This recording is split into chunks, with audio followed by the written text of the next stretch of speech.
ಮತ್ತೊಮ್ಮೆ ಮುಂದಾ ಐಡಿಯಾ ಮಾಡ್ಯಾರ ವಿಶೇಷ ಕಾರ್ಯಕ್ರಮಕ್ಕೆ ಸ್ವಾಗತ. ಹೊಸ ಹಾಸ್ಯ ಕಲಾವಿದರಿಗೆ ನಮ್ಮ ಜೋಗ್ ಜಂಕ್ಷನ್ ಸದಾ ಸಿದ್ಧವಾಗಿದೆ. ಈ ವೇದಿಕೆ ಮೂಲಕ ನೀವು ಕನ್ನಡ ಜನತೆಗೆ ನಿಮ್ಮನ್ನ ಪರಿಚಯ ಮಾಡಿಕೊಳ್ಳಬಹುದು. ಹಾಗಾಗಿಯೇ ಮುಂದಾ ಕಾರ್ಯಕ್ರಮದಲ್ಲಿ ಮಸ್ತ್ ಮನುಷ್ಯ ವೇದಿಕೆ ಹಾಸ್ಯ ಕಲಾವಿದರಿಗಾಗಿಯೇ ಮೀಸಲು. ಒಂದು ಸಣ್ಣ ಹುಡುಗ ಅವನ ಕಡೆ ರೊಕ್ಕ ಇರೋದಿಲ್ಲ, ಆದ್ರೆ ಚಾಕ್ಲೇಟ್ ತಿನ್ನೋದಿರ್ತೈತೆ ಅವಾಗ ಆಸೆ ಭಾಳ. ಅಲ್ಲಿ ಹೋಗ್ತಾನೋ ಒಬ್ಬ ಚಂದನಾಗಿ ಸೇಲ್ಸ್ ಕಲ್ತಿರ್ತಾಳೆ. ಯಾಕೆ ನೋಡ್ತಾನೋ ಒಂದು ಮಿನಿಟ್ ವಿಚಾರ ಮಾಡ್ತಾನವ. ಮೇಡಮ್ ನಾನು ದೊಡ್ಡ ನನ್ನ ಮದುವೆ ಆಗ್ತೀರಾ ಅಂತ ಕೇಳ್ತಾನ. ಅಲ್ಲ ಇವನಲ್ಲ ಹುಡುಗಿ ಅವ್ನ ಅಟೆಂಡೆನ್ಸ್ ನೋಡಿ ಖುಷಿ ಆಗ್ತದೆ. ಖುಷಿಯಾಗಿ ಆಗ್ತೀನಲ್ಲ ಅಂತ. ಹಂಗಾದ್ರೆ ನೀನು ನಾಳೆ ಮದುವೆ ಆಗಿ ಗಂಡು ಒಂದು ಪುಕ್ಕಟ್ ಚಾಕ್ಲೇಟ್ ಕೊಡ್ರಲ್ಲ. ಒಬ್ಬನ ಎದುರು ಬರ್ತಾನೆ ಸರ್, ಇನ್ನೊಬ್ಬನ ಹೋಗ್ತಾ ಇರ್ತಾನೆ. ಅವ ಬಂತಾನೆ, ಬಾರೋ ಗೆಳೆಯ ಕುಡಿಯಕ್ಕೆ ಹೋಗೋಣ ಬಾ ಅಂತಾನೆ. ಅವ ಅಂತಾನ, ನಾನು ಕುಡಿಯುವುದಿಲ್ಲ, ಕುಡಿಯದೇ ಇರಲು 4 ಕಾರಣಗಳು ಅಂತ. ಏನಪ್ಪ 4 ಕಾರಣ ಅಂತಾನೆ. 1ನೇ ಕಾರಣ, ನನ್ನ ಹೆಂಡತಿ ಬೈತಾಳ, ಕರೆಕ್ಟ್ ಬೈಲಿದ್ರೆ ಕುಡಿದ್ರೆ ಮುದ್ದು ಮಾಡ್ತಾಳೆ, ಬೈದೆ ಬೈತಾಳೆ. 2ನೇ ಕಾರಣ, ಆರೋಗ್ಯ ಕೆಟ್ಟ ಹೋಗುತ್ತೆ. ಮತ್ತೆ ಕುಡಿದ್ರೆ ಆರೋಗ್ಯ ಸುಧಾರಿಸ್ತದೆ, ಆರೋಗ್ಯ ಕೆಟ್ಟ. 3ನೇ ಕಾರಣ, ರೊಕ್ಕ ಖರ್ಚಾಗ್ತಾವ. ಹೌದು, ಮತ್ತೇನು ಬೇರೆ ಸೋದರ ಮಾವು ಬಾರಿನ ಕೊಡ ರೊಕ್ಕ ಖರ್ಚಾಗೇ ಆಗ್ತಾವ. 4ನೇ ಕಾರಣ ಏನಪ್ಪ, ಅತಿ ಮುಖ್ಯ ಕಾರಣ, ಅದೇನು ಅಂದ, ಈಗಾಗಲೇ ನಾನು ಸಾಕಷ್ಟು ಕುಡಿದು ಬಂದೀನಿ, ಮತ್ತೆ ಕುಡಿಯೋಕ್ಕಾಗಲ್ಲ ಅಂತ. ಒಮ್ಮೆ ಪಾರ್ಕ್ನಲ್ಲಿ ಒಬ್ಬ ಹುಡುಗಿ ಯುವತಿ ಕೂತಿದ್ರು, ಮಾತಾಡ್ತಾ ಇದ್ರು. ಪ್ರೇಮಗಳಿರ್ಬೇಕು.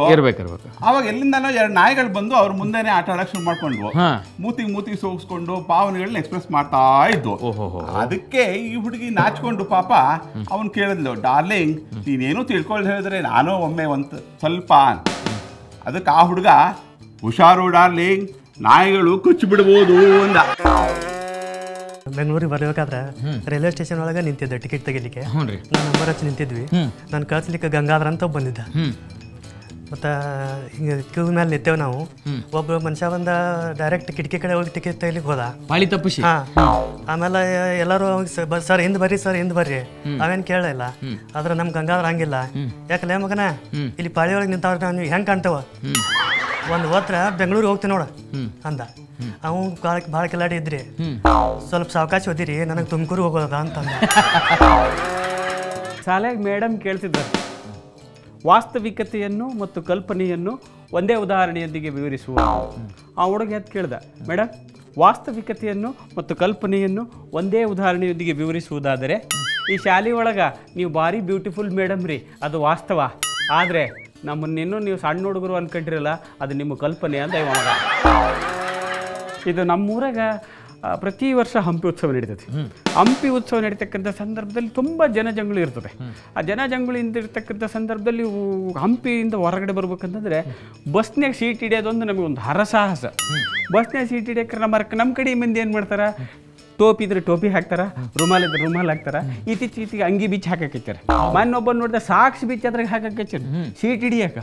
ಹಂಗೆ ಹಾಕ್ತಕ್ಕಂಥ ಸಂದರ್ಭದಲ್ಲಿ ನಾನು ಅಲ್ಲೇ ನಿಂತಿದ್ದೆ. ಫಾರಿನ್ ಲೇಡಿ ಕೇಳಿದ್ಲು, ಸರ್ ಅದು ಬಸ್ ಐತಾ ಏನು ವಾಷಿಂಗ್ ಮೆಷಿನ್ ಐತಾ ಅಂತ ಕೇಳಿದ್ವಿ ಸರ್. ಒಂದು ಮನೆಗೆ ಹೋಗಿದ್ದೆ. ಒಂದು ಮನೆಗೆ, ಆ ಮನೆಗೆ ಅವಳಿ ಜವಳಿ ಹುಡುಗರಿದ್ರು. ಆ ಅವಳಿ ಜವಳಿ ಹುಡುಗರು ಒಬ್ಬ ಹುಡುಗ ಬಿದ್ದು ನಗಕತ್ತೇನೆ. ಒಬ್ಬ ಹುಡುಗ ಸಲ್ಲಿ ಮೂಲೆಗೆ ಸುಮ್ಮನೆ ನಿಂತ್ಕೊಂಡ. ನಾನು ಅವನಿಗೆ ಕೇಳಿದೆ, ಯಾಕಲ್ಲ ನೀನು ಬಿದ್ದು ನಗ್ತಿ, ಅವ್ನು ನೋಡಿ ನಗ್ತಿದ್ದಿಲ್ಲ ಯಾಕಲ್ಲ ಅಂತ ಕೇಳಿದೆ. ಅಕ್ಕ ಅವ್ನು ಏನು ಉತ್ತರ ಅಕ್ಕ, ಅಂಕಲ್ ಲೆಟ್ರಿನ್ ಅವ್ನು ಮಾಡ್ಯಾನ, ಅವ್ವ ನನಗೆ ತೊಳೆದು ಬಿಟ್ಟಾಳ ಅಂತಂದ. ಶಾಲೆಗೆ ಮೇಷ್ಟ್ರು ಪಾಠ ಮಾಡ್ಕೊಂತ ಕೇಳಿದ್ರು. ಶಾಲೆ ಪಾಠ ಮಾಡ್ಕೊಂತ ಕೇಳಿದ್ರು. ಹೇಳಿದ್ರು, ವಾಟರ್ ಕೆಮಿಕಲ್ ಫಾರ್ಮುಲೆ ಹೇಳಲೆ ಅಂತಂದ್ರು. ವಾಟರ್ ಕೆಮಿಕಲ್ ಫಾರ್ಮುಲೆ ಹೇಳೋದಾದ್ರೆ sir H2O NaOH KMNO4 AgCl3 HCl HCl3 ಹಿಂಗೆ ಉದ್ದು ಕೇಳ್ಕೊಂತ ಹೊಂಟುಬಿಟ್ಟ. ಮೇಷ್ಟ್ರು ಕೇಳಿದ್ರು, ಲೇ ವಾಟರ್ ಕೆಮಿಕಲ್ ಫಾರ್ಮುಲಾ ಏನು ಎಷ್ಟು ಉದ್ದು ಹೇಳ್ತಿಲ್ಲ ಅಂದ್ರೆ, ಸರ ಇದು ಮುನ್ಸಿಪಾಲ್ಟಿ ವಾಟರ್ ಐತ್ರಿ ಸರ್ ಅಂದವ. ಎಲ್ಲ ಅದ್ರಾಗ ಯಶವಂತ, ಒಂದ್ಸಲ ಏನಾಯ್ತು ಅಂತಂದ್ರೆ, ಒಬ್ಬ ಹೆಣ್ಮಗಳು ಒಂದು ದವಾಖಾನಿಗೆ ಡಾಕ್ಟರ್ ಕಡೆ ಚೆಕಪ್ ಬಂದು. ಓಕೆ, ಆ ಚೆಕಪ್ ಮಾಡ್ತಿರ್ಬೇಕಾದ್ರೆ ಡಾಕ್ಟ್ರಿಗೆ ಹೇಳಿಲ್ಲಂತ, ಡಾಕ್ಟ್ರ ನನ್ನ ಗಂಡ ಹೊರಗಿದ್ದಾನ, ಅವ್ರನ್ನ ಹೊರಗೆ ಕರೆಸ್ರಿ ಅಂದ್ಲಂತ. ಡಾಕ್ಟರ್ಗೆ ಆಶ್ಚರ್ಯ ಆಯ್ತು, ನೀವು ಡಾಕ್ಟರ್ ಕಡೆ ಬಂದಿರಿ, ಡಾಕ್ಟರ್ ಮೇಲೆ ವಿಶ್ವಾಸ ಇಡಬೇಕು ಅಂತ ಆ ಡಾಕ್ಟ್ರು ಆಕಿಗೆ ಹೇಳಿದ್ರು. ಆಮೇಲೆ ಆಕಿ ಹೇಳಿಲ್ಲಂತ, ಡಾಕ್ಟರ್ ನಿಮ್ಮ ಬಗ್ಗೆ ನನಗೆ ಫುಲ್ ವಿಶ್ವಾಸ ಅದ, ಆದ್ರೆ ಹೊರಗೆ ನನ್ನ ಗಂಡ ಕೂತಾನಲ್ಲ ಅವನ ಎದುರಿಗೆ ನಿಮ್ಮ ಚಂದ ನರ್ಸ್ ಕೂತಾಳ, ಅದ್ರ ಸಲುವಾಗಿ ನನ್ನ ಗಂಡನ ಮೇಲೆ ನನಗೆ ವಿಶ್ವಾಸ ಇಲ್ಲ, ಅದಕ್ಕೆ ಅವ್ನು ಒಳಗೆ ಕರೆಸ್ರಿ ಅಲ್ಲಂತ. ಕಾರಂತರು ಆಮೇಲೆ ನಮ್ಮಲ್ಲಿರೋ ಮ್ಯಾಡ್ನೆಸ್ ಇದೆಯಲ್ಲ ಹೌದು ನಮ್ಮಲ್ಲಿ ನಾನು ಈ ಪ್ರಸಂಗ ಹೇಳಿದ್ರೆ ನಮ್ಮದೇ ಇರ್ಬೋದು ಭಾರತಕ್ಕೆ ಸ್ವಾತಂತ್ರ್ಯ ಬಂದು 25 ವರ್ಷ ಆಯಿತು ಅದಕ್ಕೆ ಇಲ್ಲೆಲ್ಲೂ ಸಮಾರಂಭ ನಡೀತಾ ಇದೆ ಸಮಾರಂಭ ನಡೀತಾ ಇದ್ರೆ ಕಾರಂತರು ಆಗ್ತಾನೆ ಬೆಂಗಳೂರಿಗೆ ಬಂದಿದ್ದಾರೆ ಹೇಳಿದ್ರು ನೋಡಿ ಎಲ್ಲರೂ ರಸ್ತೆಯಲ್ಲಿ ಹೋಗ್ತಾ ಇದ್ದಾರೆ ಭಜನೆ ಮಾಡ್ತಾ ಇದ್ದಾರೆ ಹಾಡು ಹೇಳ್ತಾರೆ ನಾವು ಹೀಗೆಲ್ಲ ರೂಮ್ನಲ್ಲಿ ಕೂತ್ಕೊಂಡು ನಾವು ಚರ್ಚೆ ಮಾಡೋದಿಲ್ಲ ನಾವೇ ತಕ್ಷಣ ಏನು ಮಾಡಬೇಕು ಬನ್ನಿ ಹೊರಟರು ಬಿ ವಿ ಕಾರಂತ್ ಹಾರ್ಮೋನಿಯಂ ಅವರಿಂದೆ ಸಿ ಯಶ್ವಂತ್ ಆಮೇಲೆ ಸಿ ಆರ್ ಸಿನಿಮಾ ನಟ ಲೋಕೇಶ ಎಲ್ಲರ ದಂಡು ಮತ್ತೆ ನಾನು ಇವನ್ನ ಕಾಯುವ ಸಂಘಟಕ ನಾವು ಇರೋದ್ವಿ ಎಲ್ಲೋದ್ವಿ ಅಂತಂದ್ರೆ ಗಾಂಧಿ ಬಜಾರ್ ಸರ್ಕಲ್ ಗೊತ್ತಾ ಆ ದೊಡ್ಡ ಸರ್ಕಲ್ ಇದೆಯಲ್ಲ ಆ ಸರ್ಕಲ್ ರಸ್ತೆನಲ್ಲಿ 100 ಜನ ಓಡಾಡ್ತಾರೆ ರಾತ್ರಿ 10 ಗಂಟೆಗೆ ಬನ್ನಿ ಇಲ್ಲಿ ಮಲ್ಕೊಂಡ್ರು ಕಾರಂತ ಅವ್ರು ಹೇಳಿದ ತಡ ಈ ನಟ ಲೋಕೇಶ್ ಇದ್ನಲ್ಲ ಅವನು ಬರೀ ಅರ್ಧಿ ಮನುಷ್ಯ ಅವ್ನು ಲಬಕತ್ತ ಮಲ್ಕೊಂಡ ಸಿ ಆರ್ ಸಿಂಹ ಒಂದು ಕರ್ಚೀಫ್ ತೆಗೆದು ಆ ರಸ್ತೆಯನ್ನು ಕ್ಲೀನ್ ಮಾಡಿಬಿಟ್ಟು ಅರ್ಧ ಮಲಗಿದಾಗ ಅವನು ಮಲ್ಕೊಂಡ ನಾನು ಏನು ಮಾಡಬೇಕು ಅಂತ ಕಾರನ್ನು ಫಸ್ಟ್ ಮಲ್ಕೊಂಬಿಟ್ಟು ಅಂತ ಮಲ್ಕೊಂಡಿದ್ದಾರೆ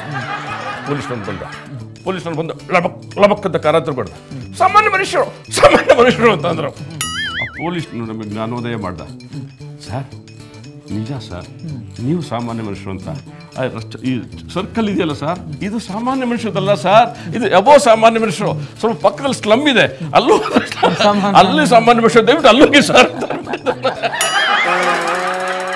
ಮೈಸೂರಿನಲ್ಲಿ ವಿಶ್ವಕರ್ಣ ಸಮ್ಮೇಳನ ಮೊದಲೇ ವಿಶ್ವಕರ್ಣ ಸಮ್ಮೇಳನ ಕೆಲಸ ಮಾಡೋಕ್ಕಂತ ಈಗಲ್ಲ 25 ವರ್ಷದ ಹಿಂದೆ ಆಗ ಓದಿ ಅಲ್ಲಿ ಮೈಸೂರಿನಲ್ಲಿ ಇದೆ ಅಂತಂದ ಒಂದು ಇದೇ ಥರದ ಒಂದು ಪಾರ್ಟಿ ಅಂತ ಅಲ್ಲಿಗೆ ಹೋದ್ವಿ ನಮ್ಮಲ್ಲಿದ್ದಂಥ ಒಬ್ಬ ಸಜ್ಜನ ರಂಗಸಜ್ಜಿಕೆ ವಸ್ತ್ರ ವಿನ್ಯಾಸ ಮಾಡೋನು ಆ ಕ್ಯಾಬ್ರೆ ಡ್ಯಾನ್ಸರ್ ಬಂದು ಈಗೇನೋ ಅಂತ ಇಲ್ಲ excuse me madam I want to tell you something ಅವಳು ಪ್ರಾಯಶಃ ಇನ್ನೇನೋ ಹೇಳ್ತಾಳೆ ಅಂತೆಲ್ಲ ಅಂದ್ಕೊಂಡ್ರೆ ವಾಟ್ ಅಂತ ಬಂದರೆ for this light this costume is not right perhaps you should use this colour ನಮ್ಮ ರಂಗ ತಜ್ಞರು ರಂಗ ಕೆಲಸಗಾರರು ಹೇಗೆ ಅಂತಂದ್ರೆ ಕ್ಯಾಬ್ರಲ್ಲೂ ಕೂಡ ಆ ಕ್ಯಾಬ್ರೆಗೆ ಹೋದ್ರು ಕೂಡ ಅಲ್ಲಿ ಲೈಟಿಂಗ್ ನೋಡ್ತಾ ಇದ್ರು ಅವಳು ಕಾಸ್ಟ್ಯೂಮ್ ನೋಡ್ತಾ ಇದ್ರು